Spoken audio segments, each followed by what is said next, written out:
Fala aí, galera, como é que vocês estão? Tudo bem? Tá começando mais um Tá Ligado na Cidade. Tudo certo por aí, pessoal? Fica com a gente aqui na TV Câmara São José, porque o assunto do programa tá bem interessante. Hoje a gente discute o conceito de Estado laico e a importância que isso tem para a democracia brasileira. Quem nos ajuda com essas reflexões sobre como a separação entre religião e Estado garante a liberdade e a igualdade de direitos para todos os cidadãos é o nosso convidado, o professor mestre em Direito, Ricardo Murad. No quadro Tá na Rua, questões religiosas devem guiar as decisões do país? Para fechar, tem ainda o quadro Atividade Legislativa com o nosso colunista Lucas Guerra. O Tá Ligado começou.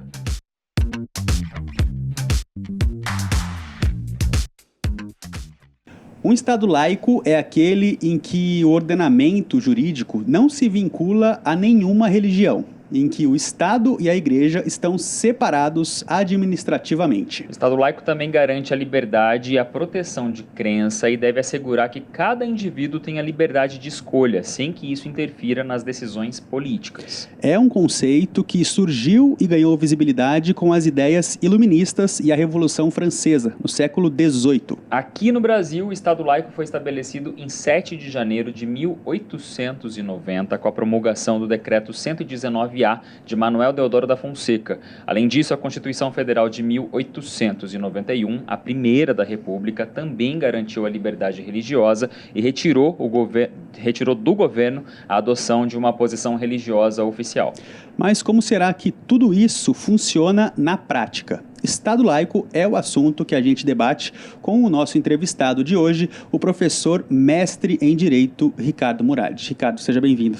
Muito obrigado. Bom, doutor, vamos começar aqui falando desse termo que acho que todo mundo alguma vez na vida já escutou falar em Estado laico. Em linhas gerais, acho que é meio senso comum de a gente entender que essa separação entre política, religião, mas ao mesmo tempo a gente sabe que são dois fatores que andam muitas vezes de mãos dadas na política brasileira. Queria que você só explicasse esse conceito para a gente ter esse pontapé inicial nesse bate-papo, Estado laico. Então, se você percorrer a história da humanidade, você vai perceber que a religião sempre foi um fator que o Estado se apoiou para oprimir os seus súditos. Então, se for no Egito, na Idade Média, mesmo na Idade Moderna, né, o rei era o enviado de Deus na Terra para nos governar. Então, a religião, ela sempre era um mecanismo que o Estado se valia para se impor perante a população, os súditos, né? Então, com a Revolução Francesa, houve essa separação, né? Então, olha, o que é do Estado, o que é de religião é de religião. Passou-se a entender, porque a religião vem da fé. Sim. E isso é muito subjetivo. Então, de repente, para você, acender uma vela é uma coisa bacana. Para o outro, ser batizado na água é uma coisa bacana, percebe? Então, cada um tem a sua fé e professa a sua fé da forma que entender melhor. Sim. Então, o conceito de Estado laico é o seguinte: o Estado não tem religião e o Estado protege todas as manifestações religiosas. Então, se você quiser ser da Igreja Católica, pois bem. Se você quiser ser um grupo espírita, pois bem. Se você quiser ser um evangélico, pois bem. Existe uma proteção estatal que garante a liberdade de culto religioso para as pessoas. Então, isso é um direito fundamental do cidadão brasileiro de escolher a religião e professar a religião que mais apetece ao seu coração, percebe? Então, a gente pode colocar que a ausência da religião nas decisões do Estado é uma forma de respeitar e incluir todas as religiões. Porque, na verdade, a religião vai tratar de outras situações, né? E não das situações de Estado. Porque quando você começa a colocar a religião dentro das questões do Estado, muitas vezes ela vira um mecanismo para você alcançar coisas aqui, percebe? Você acaba se fundamentando na religião para alcançar algo que muitas vezes não tem nada a ver com a religião. Entendeu? E se você estudar a história humana, você vai ver que isso, sem dúvida, já aconteceu muitas e muitas vezes. Inúmeras vezes, né? Acho que, na verdade, a religião ela sempre teve um papel bem presente no dia a dia de qualquer sociedade, inclusive no Brasil não era diferente, né? A gente tem esse modelo de democracia que nós vivemos hoje, mas há algumas centenas de anos atrás, quando a gente teve a chegada dos portugueses, né, que já chegou também ali caminhando muito intimamente com a chegada de religião, do cristianismo exatamente. Então, desde o início, a gente, Brasil, estrutura Brasil, país Brasil, sempre teve um plantinho da religião ali, né? Quando nós éramos um império, na época do império, né, o Brasil já foi um império. Então, na época do império, a Igreja Católica Apostólica Romana era a religião oficial do país. E era proibido a construção de templos religiosos que não fossem as igrejas. Você poderia até professar uma outra religião no ambiente familiar. Então, sei lá, na sua casa lá, tal, mas não poderia ter outros templos. O único templo que era permitido é a Igreja Católica. E olha, eu vou te dizer, isso deixa resquícios até hoje na nossa sociedade. Sim. Porque se você vai no Supremo Tribunal Federal, acima do brasão da República tem um crucifixo. Sim. São símbolos do cristianismo que ainda estão bem presentes, e mesmo em ambientes políticos. Aliás, é uma discussão que se tem hoje, se eu posso ou não posso ter um crucifixo dentro de um fórum, né, dentro de uma repartição pública. É uma discussão elevada, né? A mim não válida. Me incomoda, percebe? Porque eu estou resolvido. Agora, eu faço uma indagação a vocês. Vamos lá no Supremo Tribunal Federal, vamos tirar aquele crucifixo lá e vamos colocar o Buda lá em cima. E aí? Será que... Como é que ficaria? Bom, gente, já deu para perceber que é uma discussão ampla, né? Então, como sempre, a gente vai levar essa pauta também para o lado de fora do nosso estúdio com o quadro Tá na Rua. Exatamente. Dessa vez, nós fomos às ruas de São José perguntar se as pessoas concordam ou discordam com a neutralidade religiosa do país. Olha só.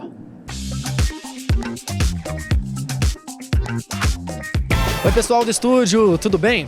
Olha, hoje eu vim aqui no Mercado Municipal de São José dos Campos para falar com a população sobre Estado laico. Essa divisão entre governo e religião. O que as pessoas pensam? Tem que estar junto? Tem que estar separado? Vamos descobrir.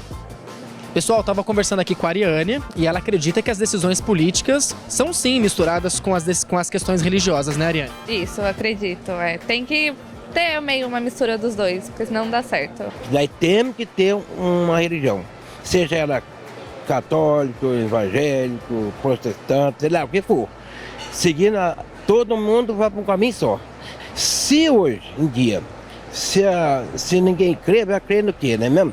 Porque é o seguinte, eu acho que hoje a pessoa que não crê, os nossos inimigos da luz tomam conta. Quando o senhor vai votar, o senhor leva em conta a religião? O senhor vota em políticos que são mais de acordo com o que o senhor acredita também? Correto. Porque a gente tem que votar no que você já sabe que já fez uma coisa. Você não vai votar num político que você sabe que quando você entrou lá, nunca fez nada. E Magali, você acha que o governo tem que se envolver com religião ou não? Acho que não. Penso que não. Tem que ser isento. Que Deus é um só, né? Não deve misturar. O principal tem que ser os projetos. Correto, trabalho, obras e várias coisas, né?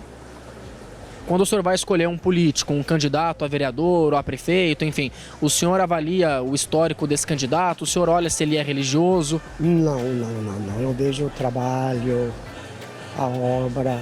Que a gente percebe o que ele está fazendo, né? A melhoria no bairro, em todos os lugares. Já a Ana acredita que as decisões políticas devem sim ter essa influência religiosa, né, Ana? Sim, eu concordo plenamente, porque Deus é em primeiro lugar, né? A gente tendo Deus, a gente tem, assim, uma fé, uma coisa assim que vai ajudar, né, na caminhada. Porque sem Deus a gente não vai a lugar nenhum, né? Mas quando a senhora vai escolher o seu candidato a vereador, a prefeito, a deputado, a senhora avalia se esse candidato tem esse viés religioso, esse lado também ou não?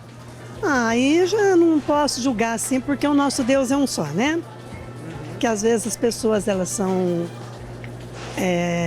evangélicas, tem tantos evangélicos bons, tem tantas religiões boas, então a gente não pode julgar, né?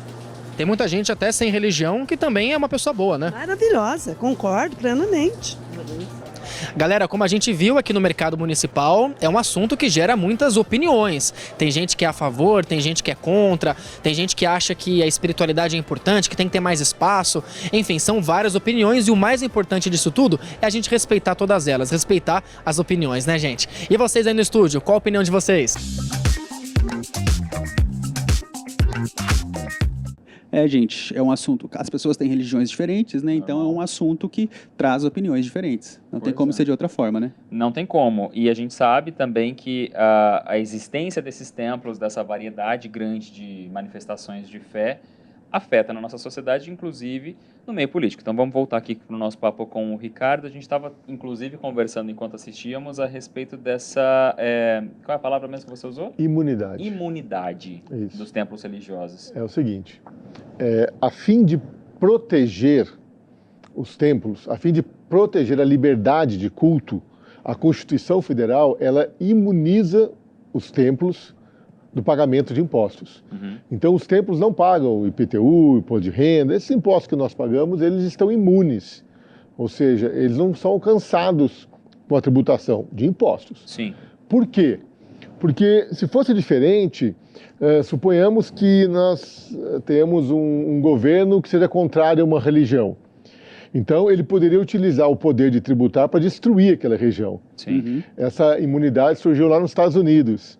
E tinha um juiz norte-americano que ele cunhou uma frase muito interessante, que é "The power to tax involves the power to destroy". Ou seja, quem tem o poder de destruir, de tributar, tem o poder de destruir. Então, para que o governo não utilize o seu poder de tributar para destruir uma religião, então a Constituição imunizou os templos do pagamento dos impostos. Então, eles não pagam impostos. O que, a princípio, é algo que funcionaria para a proteção das igrejas, dos templos. É para proteção deles contra, digamos assim, a ânsia tributária do Estado, né? Sim. Agora, a gente observa hoje que existem muitos templos religiosos que são riquíssimos, né? Que têm muito dinheiro porque crescem, né? E conseguem arrecadar dinheiro da população.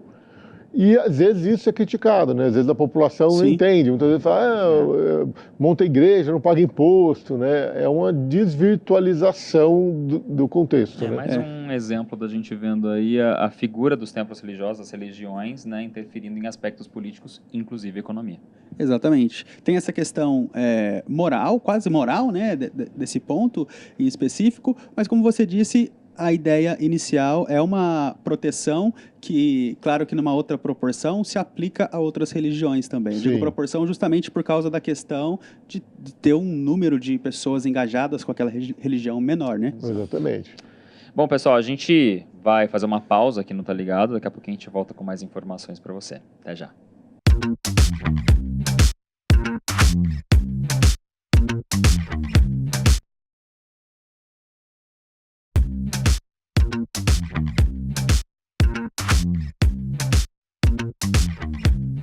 Já voltamos com o Tá Ligado na Cidade e logo de cara com uma informação legislativa para você. Nós vamos falar do Decreto 119A de 1890, assinado por Deodoro da Fonseca, que tornou o Brasil um país laico. O decreto estabeleceu que a autoridade federal e os estados federados não poderiam intervir em questões religiosas, que a liberdade de cultos seria plena e que o padroado, que é o direito de uma autoridade civil a administrar assuntos eclesiásticos concedido pelo Papa, seria extinto. O decreto 119A foi revogado pelo decreto 11 de 18 de janeiro de 1991, mas foi restabelecido pela vigência do decreto 4.496, de 4 de dezembro de 2002. Agora a gente continua então aqui com o nosso papo, né, com o nosso convidado, o professor mestre em Direito Ricardo Murad.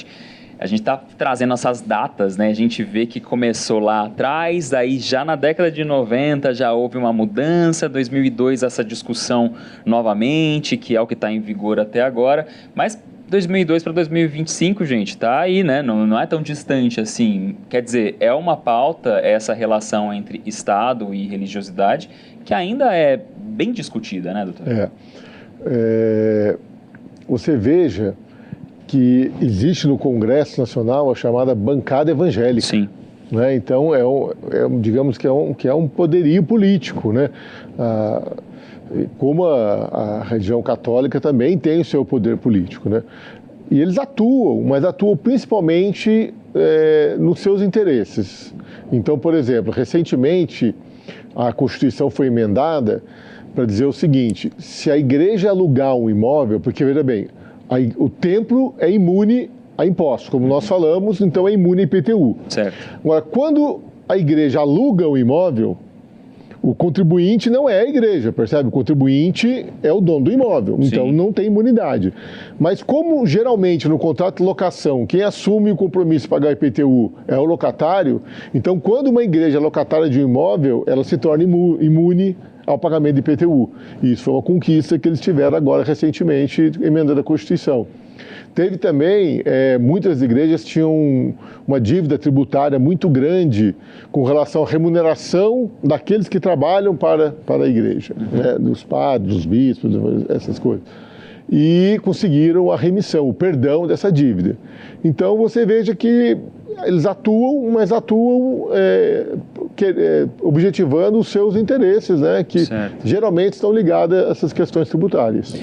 Do outro lado disso, se a gente falar um pouco da presença da religião, das religiões de forma geral, né, no nosso dia a dia, a gente tem uma participação muito forte em benefícios como projetos sociais, instituições como universidades, por exemplo, que têm um vínculo, de alguma forma, com a Igreja Católica e que trazem muitos ganhos para a sociedade há muito tempo, né? Então... acho que é válido até a gente abrir essa brecha que a gente fala muito, né, da questão da Igreja Católica, porque ela é historicamente uma religião muito presente na nossa sociedade, prevalente. mas a gente está falando, isso vale para qualquer religião, né? Independente de ser católico, de ser cristão ou não, né? Vamos partir daí. O Brasil é um país bastante eclético, né? Nós temos muitas religiões, mas a grande maioria delas é de base cristã, né? Sim. Quer dizer, o cristianismo aqui no Brasil, ele é muito forte, sólido, né? É muito sólido. Ele se manifesta através da Igreja Católica, Apostólica Romana, através das igrejas evangélicas, né? Enfim, existem uma gama aí de religiões. E nós temos a PUC, né, que é a Pontifícia Universidade Católica, que é uma grande universidade presente em várias cidades do país, né, que ela atua e ela traz benefícios, né? Agora, a grande maioria das religiões sempre tem uma atividade beneficente, né? Sim. Sempre ela está ligada, né? Não todas, mas praticamente todas, ela tem uma atuação beneficente que acaba sendo importante para a população, né? E como ter uma opinião crítica, uma visão crítica a respeito de um assunto como esse, mas não entrar no viés, não chegar ao ponto, por exemplo, de uma intolerância religiosa? Então,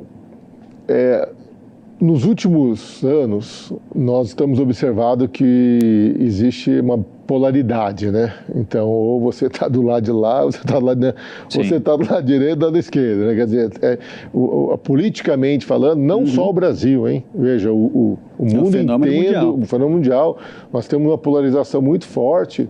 E nas últimas eleições parece que a direita tem ganhado espaço, né? Então a gente teria que separar essas coisas, né?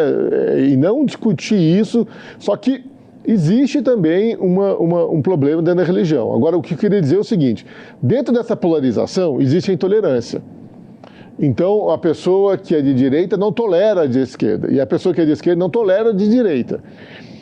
O que eu vejo é que muitas vezes essa intolerância ela vá para o campo religioso. Então, a pessoa que é católica não tolera o evangélico não tolera o católico, percebe? O cara que é espírita, ele não tolera o bandista, entendeu? E eu acho que aí é um problema de respeito, porque qual é a melhor religião do mundo? Não existe essa resposta. A resposta é qual é a melhor religião do mundo para você. Exato. Porque pode ter, como eu comecei falando, pode ter uma pessoa que vai lá no budismo, lá senta lá e fica lá meditando e para ele está ótimo. Para outro não está. Percebe? Então, a religião... E é por isso que existem várias religiões. Porque nós somos muito diferentes uns dos outros. Então, cada pessoa, ela acaba se encaixando na religião que ela se sente bem, que melhor prover para ela. Acho que tem muito disso, né? A palavra-chave que guia toda essa nossa conversa aqui deveria ser, tem que ser, na verdade, não só nessa conversa como na sociedade, respeito, né? A gente tem que respeitar todas as manifestações religiosas e também é uma forma de demonstrar respeito essa separação entre Estado e religião, né? São coisas que caminham juntas, a gente viu historicamente, mas... Né? Só para a gente terminar, uma coisa que eu acho importante pontuar é o seguinte, é o preconceito. Sim. O que é o preconceito? Pré, vem de antes do conceito. Então, você antes você já cria um preconceito. Quer dizer, você nunca foi, por exemplo, Umbanda é uma religião que tem muito preconceito, porque acende vela vermelha, vela preta, tem gente que tem medo, quer dizer, né? Mas a pessoa nunca foi, nunca vivenciou. Então, eu acho que é interessante, né, as pessoas vivenciarem para depois aí elas fazerem um julgamento, né? Para depois elas entenderem, porque muitas vezes a pessoa não vivencia e acaba julgando antes mesmo de conhecer, entendeu? Ricardo, nosso tempo infelizmente acabou, mas muito obrigado pela sua presença aqui, por essa ideia que você trocou com a gente, muito, muito importante. Tá bom, eu que agradeço o convite. A gente faz mais um intervalo agora, mas fiquem aí, porque daqui a pouquinho tem o Atividade Legislativa com as informações aqui da Câmara. Até já.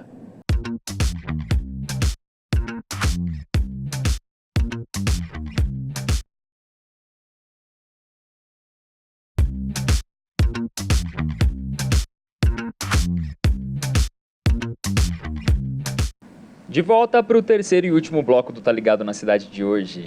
Exatamente, mas o programa não pode acabar antes da gente falar um pouco dos trabalhos da Câmara Municipal de São José dos Campos. Chegou a hora do nosso quadro Atividade Legislativa.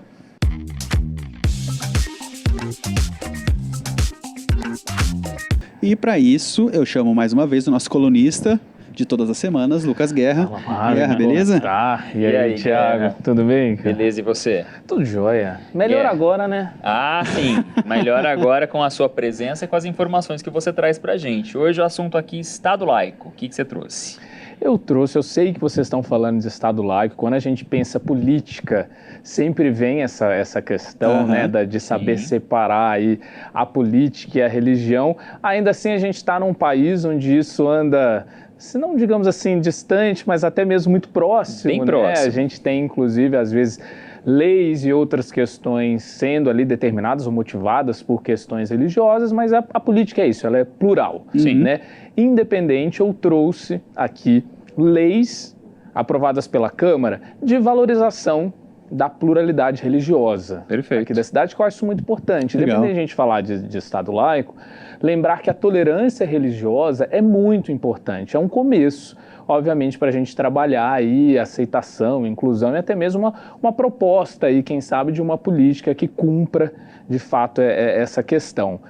Um ponto que eu trouxe, algumas leis de valorização que cria dias específicos, né, para determinadas religiões. Aqui em São José, a gente tem um dia para a religião evangélica, ou seja, para valorizar, né, e celebrar essa religião. A gente tem um dia da Umbanda aqui, que eu acho muito importante também, porque a gente aí está falando de uma religião de matriz africana, que muitas vezes tem um olhar pejorativo, né, e é muito importante a gente fazer campanhas de conscientização e valorização, porque quando a gente fala de intolerância religiosa, muitas vezes são essas religiões, né, mais marginalizadas que acabam sofrendo, né? E a gente também tem o Dia do Jovem Cristão aqui em São José, né, para motivar aí jovens a entrarem, né, na vida religiosa, mas não só isso.